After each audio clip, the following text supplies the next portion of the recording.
What's up, everybody? Mark the calendars, everyone. It's the 1st of November, which means we have finally entered the month of Doctor Who. It's starting strong, and it looks to be continuing on. Oh my god, we have a lot to talk about. I think we have so much to talk about that I'm actually gonna make 2 videos today. I'm gonna do a double upload for the first time in the channel's history. And it may even be a triple upload if you count the members only video. This is me in editing here. Nope, there is not a double upload today. Well, technically there was when this video was meant to be released, which was Wednesday. This video was filmed on Wednesday. I thought it would be done on Wednesday. How wrong I was. So no, there's not going to be a double upload today.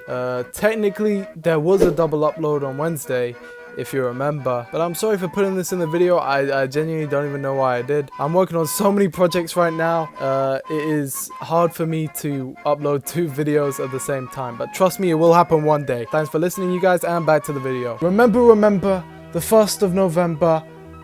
I forgot the rest of the words. Doctor Who is back! We are finally getting all of the content in one massive avalanche, and that starts with Tales of the TARDIS. I'm recording this without a script, and I'm going to be giving my first impressions, my reaction, my initial review. Now, this is recorded before I've watched it in the morning of November 1st, but I'm not actually going to be recording my reactions live. What I plan to do for the 60th anniversary specials is record my reactions and then edit them / splice them into my first impressions video, which, spoiler alert, I'm going to be doing for those specials when they drop. But here I was looking at the lengths of these episodes, and I imagine that most of them are just like, most of the length of these is just classic Doctor Who, right? Like, it's just the episode in an omnibus form. And so there isn't really much point for me to record my reaction. I'm just gonna go through and watch them, and then I'm gonna come back in a bit. If you don't know what Tales of the TARDIS is, allow me to explain. This is a sort of semi-canon spin-off series, the first in the Whoniverse. Trust me, we'll get onto that, where classic duos from classic Doctor Who reunite and re-experience previous episodes. It's like a semi bit of metafiction because the actors are coming back, but they are playing their old characters, but it's also like they're watching episodes of Doctor Who. It's, well, let's see how it is. I'm very excited. I know a little bit about the behind the scenes stuff now. Since it was announced, I did some research and I found out the people who are going to be writing certain episodes, and that the people who are going to be doing the music, or the person who's going to be doing the music, should I say. And yes, I have very high hopes. I'm really excited. This may end up being my favorite thing from the anniversary. So let's get to it. I'm gonna watch them now, and then we'll cut back in around however many hours, probably in the afternoon, to be honest. And I'll give you all my full thoughts. And okay, I'm back. I really enjoyed it. I did. I really enjoyed it. There is a lot here. I'm gonna go over all 6 episodes. I don't think there's really enough there in each individual one to give it its own dedicated video, which I kind of knew that I wasn't gonna do 6 different videos on this one thing. But now, after watching them, yeah, definitely not. The first one I did actually watch in full, but after that I was like, damn, there isn't that much new content. I'm just gonna be skimming through and we'll get to the new content. I would say there's around 5 to 6 minutes of new content in each 90-minute episode. Some of these are over 100 minutes, which is a little disappointing, but at the same time, they only had a few days to work on it. We were expecting mini-sodes. These are mini-sodes. I think I'm gonna do a review and ranking of just like my favorite in order at the end of the video, but let's just go through the pros and cons. Number 1, the pros. Oh my goodness, is it a joy to have all of these actors back. It makes me so happy. Certain characters who will never get a chance to come back in the show come back here, and it's so good. It's so good. From what I could see, they more or less confirmed that the Blu-ray spin-off shorts, which I actually made a video on a couple months ago, it confirmed that those are all canon, apart from maybe the one that just came out, the passenger, because Tegan mentions that she was just with Nyssa, and in the passenger, Tegan says, I haven't seen Nyssa since terminus. Yeah, me trying to fit this all into the EU, I'm gonna count this as non-canon. There are a few ideas introduced in these shorts that I don't really like. I may have put my expectations a little too high, to be honest. Not that I was expecting a masterpiece or anything, but I guess should I dive into my criticisms? I suppose I already have. There isn't a lot of new content. The runtime of each episode is deceiving. I suppose it does serve its purpose of, you know, just being interludes in certain stories, and those of you who had the old VHSs will know all about interludes between certain episodes, certain missing episodes. They would frequently do that. And I do think this is a very cool way of doing it and maybe getting newer fans into older stuff with the allure of new content. This is very clearly all written for fans of Classic Who, which I can appreciate. But man, let's start with the 7th Doctor and Ace one. And I was looking at a bit of fan discourse online, and I have to say, from my personal opinion, oh my goodness, did I prefer Power of the Doctor to this by a long shot. I felt like Power of the Doctor kind of just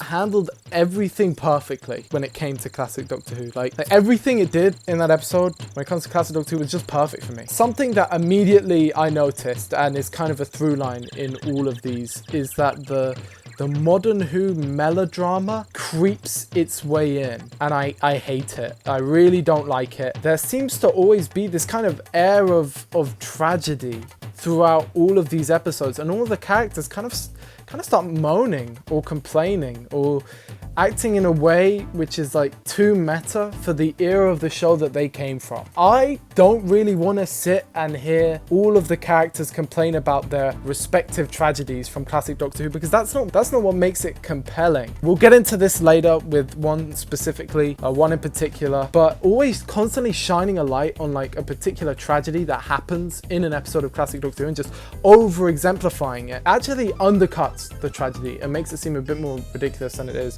The Tegan and 5th Doctor one especially. In Power of the Doctor, they're like, oh, I remember Adric, and then they give a mournful look, and then they move on, and that's perfectly fine. That's how you handle it, right? Here, they spend like 5 minutes, they spend like the whole 5 minutes of the... Sure, obviously it's spread out across the episode, but they basically spend their whole time together talking about Adric and complaining about Adric and crying about, oh my goodness, we couldn't save him. I think there's only one good line in there where the 5th Doctor said, he was just a kid.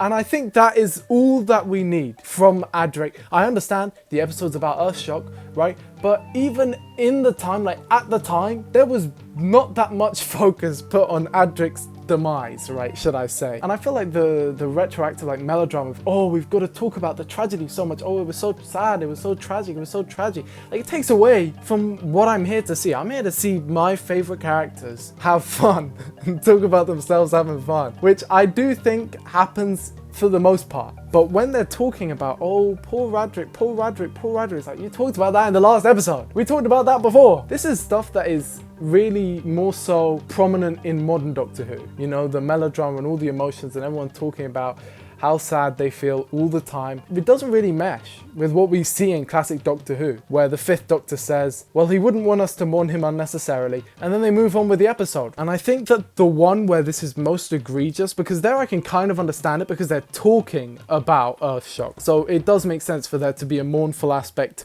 at least somewhat, to it. But with Jamie and Zoe, hell no. I'm not a fan of them being like, oh, we're just gonna, and now they remember again. And also they're gonna be talking about how sad it was that they forgot, blah, blah, blah, blah, blah. And they keep talking about, oh, it was so unforgivable what they did. Shining a spotlight on how effed up it is and how tragic the tragedy is, in my opinion, makes it not hit as hard. The reason why I think the end of the War Games is so tragic, to me specifically, and why I think it's like genuinely one of the saddest episodes of Doctor Who, is because they don't go on about how sad it is. It's all up to the audience to figure out how melancholic it is. There is no breakdown in tears.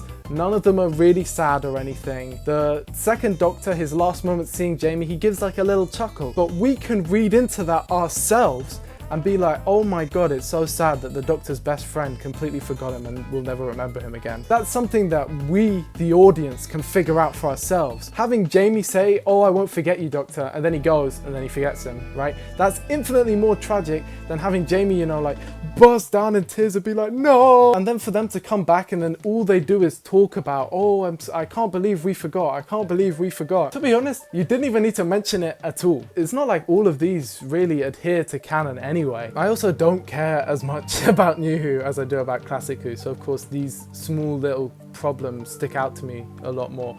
Biggest problem with the whole Tales from the TARDIS is that the music is ass. Now, I've complained about the Sarah Jane Adventures soundtrack and how it is pretty shit. It has like one good song in it and they just reuse that again and again and it isn't even that good. Well, they brought that guy back for this and the music is just really not good. It doesn't provide the right vibe. It just doesn't fit. I think music is so important to the production, and I actually think that part of the reason why a lot of people say, oh, I didn't really vibe with the 13th Doctor's era is because the music's different, right? And they're not used to the music being so different, and maybe they didn't really like Sega Nakanola's music. Because music has such a big impact on certain scenes, I'm sure that certain 13th Doctor scenes, if they had, say, a more familiar Murray Gold soundtrack, would be more well loved by audiences, because music effing matters, pardon my language. And here the music just basically makes the whole thing fall flat and make it feel it's already a cheap production, but I can completely look over that if it wasn't for the music also being so generic. Obviously, no offense or nothing against the guy who did the music for this and the Sarah Jane Adventures. It's still incredibly talented. I just don't think the work on this or that were that good, in my opinion, and I think it lets it down. I suppose I've totally abandoned going in chronological order, but I should get back to the 7th Doctor and Aces one. This is another one where they just keep going on and on and on about, oh, you manipulated me, oh, you left me, oh, I left you, and oh, it was so sad, blah, blah, blah, blah, blah. It's like, oh my goodness, just talk about the episode. There was some great stuff in that first episode with the 7th Doctor and Ace. But keep in mind, right, like there's only 5 minutes of content. So if around half of it is not that good to me, it matters a lot, even if the other half is gold, because I do think there is gold here. Another thing is that I think all of the Doctors in this, I don't know if the 5th Doctor does, I would have to check again, but I know that the 6th Doctor and the 7th Doctor both definitely say I love you to their companions, and there is a real theme of, does the companion love the Doctor and does the Doctor love the companion? Jo says, oh, I love the Doctor. Vicky says that she loved the Doctor. Ace says, oh, I love you, and the Doctor says, oh, I love you too, and it's like, that was never said. I feel like the Doctor never says that he loves his companions. I suppose that in this memory zone, which I need to get into, he's more forthcoming with his emotions, maybe? I don't know, I just found that odd. Not necessarily a criticism, if anything, it actually made it quite sweet. But yeah, all of these darker elements that kind of felt forced in there for the New Who melodrama did not sit right with me at all, and I wish they dialed that back to a 1. Just take a leaf out of Power of the Doctor's book, mention it once so that it's not like just weird, like what, did he forget about that? And then just quickly brush over it, because that's not what we're here for. I didn't really watch Earthshock for the character drama. I never really went to that episode and was like, oh my goodness, I can't wait for what Nissa's gonna say to Adric. Like, I went there for other things. There are other things about the episode that I enjoy. But let's get on to the premise. So the premise for Tales from the TARDIS, or Tales of the TARDIS, should I say. Tales from the TARDIS sounds way better. But anyway, the premise is that each duo finds themselves in a memory TARDIS, which is a bunch of random props from the BBC put together in a small set with the 13th Doctor's TARDIS in the middle, acting as a kind of campfire for them to tell stories around, and they relive memories, and it's all very fun and happy and jolly. And there's a bunch of Easter eggs, there's handles, there's all of the sonic screwdrivers, there's the first Doctor's pocket watch, there's the cube from Whatever Happened to Sarah Jane. There's so much that I noticed that I thought was really cool, little Easter eggs, and overall I quite actually like the set design. It's not the most impressive thing in the world. Who cares? I don't care if it was a white void. I literally don't care. And also, of course, the 7th Doctor piloting the TARDIS upside down with his umbrella and then playing the spoons on himself and Ace is masterful. It's incredible. It's a stroke of genius. and it's beautiful. Of course, Peter Davison and Janet Fielding are effortless together. They didn't even need to be playing their characters and they were just as funny. It was great. I really love just seeing them interact. They can just be smiling on the screen at the same time and I'll find it funny. The Fifth Doctor mentions that this is kind of like therapy for him, which I suppose is a cool idea, but I more so prefer it in the sense that it doesn't need to be the Doctor having therapy. It's more so companions can just kind of wish themselves and find themselves flying off on adventures. Whether it's real or whether it's not doesn't really matter to me. And I really like the idea. This is one of the things where I'm like, okay, Tales of the TARDIS, this is a great idea. That there are alternate time streams where every Doctor got old and they weren't killed and regenerated. This is what the Seventh Doctor says. He says there's many time streams, one where he didn't get shot, one where he grew old, and that's the case for all of these. And I like that idea. Good job, guys. Then we move on to Jamie and Zoe, which I love these characters. I think I said before in one of my older videos that this may be the best TARDIS team in history. Of course, the Second Doctor is not here. I think every line of dialogue from Fraser Hines made me smile. Of course, I mentioned like a few odd things, kind of like conceptually, that I don't like, but I can easily look over that. I really can. Like, I wanted to start with those because they were the main things that popped out to me after watching, but it's still a joy to get these people on screen that I never thought would return, playing their characters. Oh yeah, I also forgot there's a number plate for the Whomobile. Colin Baker, he is so good. I probably think this is like the worst written Tales from the TARDIS is the Sixth Doctor and Perry, because they keep talking about, oh Perry, you're a warrior princess. Oh, Vengeance of Varos is a precursor to you becoming a warrior princess. It's not though. It's clearly not. They keep referencing not even Trial of a Time Lord, the non-canon like follow-up to Trial of a Time Lord, and I don't really like Trial of a Time Lord. I do like season 22, however. I'm a massive season 22 fan, and of course seeing these two together is great. I really liked Colin Baker's look. I genuinely did. Now, of course, it would have been great to see him in the costume, and I know they did have the costume, but at the same time, I think he looks pretty cool with a beard, you know what I'm saying? They're not trying to like pretend that they're not old, which is great, because why would you do that? They're the classic Doctors. They're the GOATs. The Sixth Doctor has given some pretty funny lines here, as in, if anyone but Colin Baker was reading them, they would sound completely ludicrous and ridiculous, but because Colin Baker is so good, he can say anything and I believe it. I'm going to be ranking all these, by the way. Did I mention that? This is so chaotic. Trust me, there is so much to do today. I've got to record like 4 videos, legitimately. But anyway, we go on to Jo Jones. No, she's called Jo Grant. We move on to Jo Grant and Clyde Langer, which is a strange pairing, and you're never gonna hear me complain about it. I definitely said this a couple times in my Sarah Jane Adventures review, but Clyde carries the show. He was the best actor. Daniel, I forget his second name. Let me look it up. Daniel Anthony, there he is, who was born in 1987? He still looks like a teenager to me. And he is so good. He basically carries this because, of course, poor Katie Manning can't see, but he is just so funny. Like, he is a great presence to have on screen. And I think that even though these two characters don't have the most history, it's still incredibly entertaining to watch because they're both two characters who I really like. Of course, Jo Grant is one of my favorite companions because the Third Doctor's era is my favorite. Thankfully, there was not a lot of melodrama in this, although there was still a little bit where they, you know, Clyde is like, oh, should I ask Rani out? It's like, it's been a long time, lad. How have you not secured that? And I swear that in the EU, they kind of did. So is this like kind of counteracting that stuff? I don't know. Overall, this one was probably the most chaotic, but it was also very fun. And finally, we get to my favorite one, by far. This is by far the best one. They Cooked, I loved it. The Time Meddler, Tales of the TARDIS with Stephen and Vicky. Now, guys, I love the Time Meddler. I love this episode, and I love the monk, and it's a shame that he has not come back, but he's going to in the 60th, trust, guys, for real. Stephen, if you don't know, is my favorite First Doctor companion. After much deliberation and consideration, I have come to this conclusion, and it's been this case for around a year now, maybe even a bit longer, because he is so good, and he is in some of the best episodes. Of course, Ian and Barbara, I mean, just in general, Ian and Barbara are probably like the contenders for second place, but the First Doctor's companion roster is so stacked. Like, they're all so good that Stephen just stands amongst them all because he went through the effing ringer, and thank God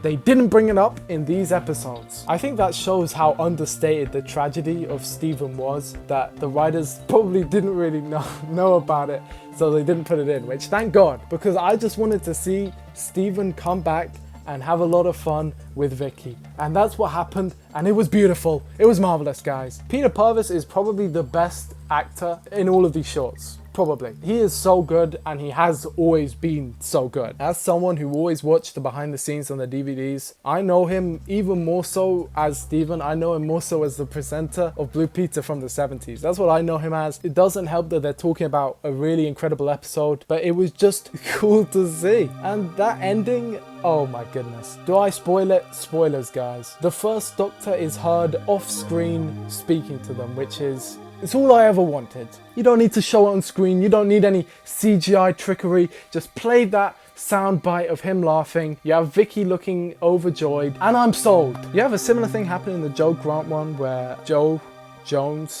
Cliff Jones, that's his name, it's Cliff. You kind of hear his voice and then she's happy as well. Obviously that doesn't hit as hard because it's Cliff. It's not like it just bounced off me. Of course I thought, oh, you know, that's cool. But this one, it hit. And I suppose that takes us to the end of my review first impressions assessment. I'm probably not going to do a follow-up to this video where I do like a full in-depth review because I don't think I need to. I'm sure that these clips are stuff that I will rewatch again and again over the years to come. Something I do definitely want to mention is that these need to be released physically, because if they aren't, that is a travesty. That's terrible. At least the segments on their own need to be in the steelbook for the anniversary. Please, dear Lord. If that doesn't happen, it's real bad. I'm not gonna lie, I'm not the most passionate about the, oh my goodness, everyone needs access to all of Doctor Who, because they've done so many tremendous strides. We've gone from no one having access to it to a lot more people having access to it. I understand that there are a lot of people who still do not have a lot of access to it, but I think we just have to be patient. They've done the best they can. I don't think there's like a conscious effort to be like, yeah, let's leave out the rest of the world. They're trying, man. But I understand that it is incredibly infuriating, and I will definitely agree with the sentiment of it being exclusatory if they do not release it physically. If they release it physically, then I'm like, you know what, it's fine. If they do not, screw you, BBC. Come on, let's go on to the ranking. So of course, I'm gonna have to put the Time Meddler first. Number one, very clear. What a banger they cooked. I think just under that, I'm going to put the Mind Robber. Now, of course, there were a few things in it that slightly rubbed me the wrong way, but come on, man, it's Jamie and Zoe. You can't defeat that. They're unbeatable. Third place, I'm gonna have to put Joe Jones and Clyde Langer, and just below that, just barely beating it out or failing to beat it out, I've been speaking for a long time, guys, is the Seventh Doctor and Ace. There was some magical moments in that one as well, I'd say. Then we put Earthshock, and then we put Vengeance on Varos. Overall, I would probably give it a 6.5 out of 10, and I am satisfied. It's not like I was heavily disappointed or anything, but I do not think that this will be my favorite thing from the anniversary. Although it is great to have. These are going to be great, and hopefully they will age well for years to come, and we can all enjoy them forever. Hopefully they do a season 2 as well. That'd be great. But overall, yes, I loved it. How did you guys think about it? Leave it in the comments below. Whether you liked it, disliked it. I'm gonna do a poll as well, actually. Why the hell not? Don't forget to leave a like and subscribe. A special thanks to Just Tim, Teddy Bite, Oz Baxter, Green Goko, Maggie132, Ido First, Eric, Dr. Skelly, Andrea, Zay, and Kastretch. And with all that said, I have rambled on for far too long. I hope you enjoyed the video, and I will see you in the next one.